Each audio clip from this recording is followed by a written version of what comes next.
వాయిదాల season మొదలైపోయింది. Sankranti, summer, Dasara సీజనే కాదు, post phone season కూడా ఉంది.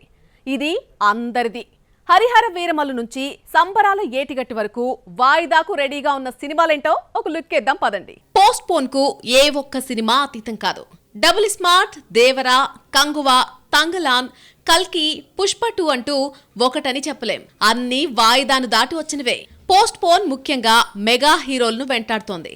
2 ఏళ్ల పాటు వాయిదా పడితే గానీ గేమ్ చేంజర్ ఈ సంక్రాంతికి రాలేదు. ఇదే బాటలో తండ్రి చిరంజీవి పయనిస్తున్నారు. సంక్రాంతికి రావాల్సిన విశ్వంభర ఇంతవరకు షూటింగ్ పూర్తి చేసుకోలేదు.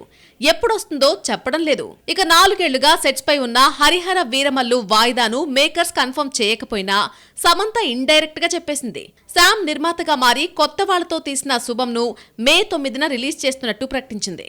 వీరమల్లు రాదని తెలుసు కాబట్టే శామ్ డేర్ గా శుభం సినిమాను రిలీజ్ చేస్తుందని టాక్ వినిపిస్తోంది. మెగా హీరోలను పోస్ట్ పోన్ వెంటాడుతోంది. సాయి దుర్గతేజ్ నటిస్తున్న సంబరాల ఏటిగట్టును సెప్టెంబర్ 25న రిలీజ్ చేస్తున్నట్టు ప్రకటించినా వచ్చే ఛాన్స్ ఏమాత్రం లేదు. 100 కోట్ల భారీ బడ్జెట్ తో రూపొందుతున్న ఈ సినిమా షూటింగ్ ఇప్పటి వరకు 60% మాత్రమే పూర్తయింది. ఈ లెక్కన రావడం కష్టమే. ఇక రాజాసాబ్ పరిస్థితి సరే. దీని గురించి దర్శకుడు మారుతూనే అప్డేట్ ఇవ్వలేకపోతున్నాడు.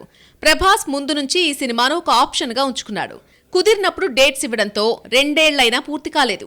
పాటలు కొంత టాకీ పార్ట్ పూర్తయితే గానీ రాజాసాబ్ కు మోక్షం దక్కదు. లాస్ట్ ఇయర్ డిసెంబర్లో రావాల్సిన మంచు విష్ణు కన్నప్ప సినిమా ఎప్పటికప్పుడు వాయిదా పడుతూ జూన్ 27న ముహూర్తం చూసుకుంది. తేజ సజ్జా మిరాయ్ ఏప్రిల్ 18 నుంచి ఆగస్టు 1కి వెళ్లిపోయింది. అనుష్క ఘాటి కూడా పోస్ట్ పోన్ ప్రాబ్లం ఫేస్ చేస్తోంది.